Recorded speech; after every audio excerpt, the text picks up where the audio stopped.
السلام عليكم ورحمة الله وبركاته، أهلا وسهلا بكم في قناة معلومة من الصيدلية.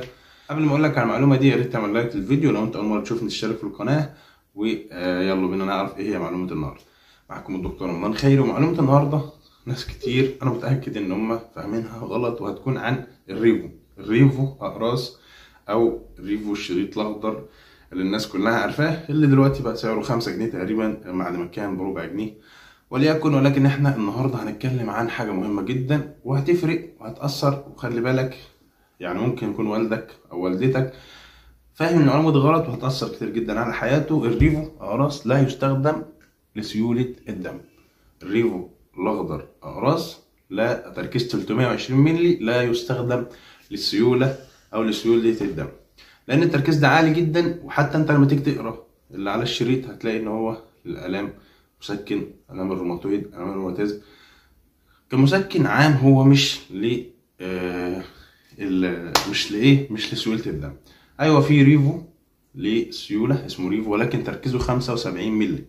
وهنا هقول نقطه مهمه تشمل كل ادويه السيوله اللي فيها الاستايل سيليك اسيد او الماده اللي في الريفو، بيكون تركيزها علشان تستخدم للسيوله من 75 مللي ل 100 مللي. زي ايه؟ زي الريفو اللي قلنا عليه، زي الاسبوسيد 75 مللي، سواء هو المضغ او البلع.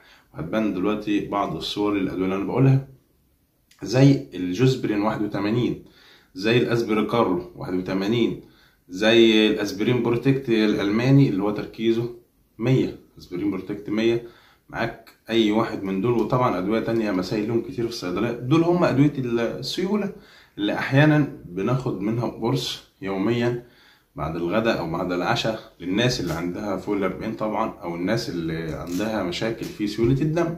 هي دي الادويه السيوله. انما قرص ريفو للسيوله، قرص ريفو كل يوم، قرص ريفو للسيوله، انت مش هيجيلك سيوله، انت هيجيلك قرحه في المعده بسبب الريفو واثاره الجانبيه الخطيره جدا اللي ممكن تعمل تسمم، ممكن تعمل قرحه في المعده، التهاب في المعده، او بتعمل مشاكل كبيره جدا انت في غنى عنها. يا ريت المعلومه البسيطه دي توصل لكم وتبقوا سبب انكم توصلوها لكل الناس.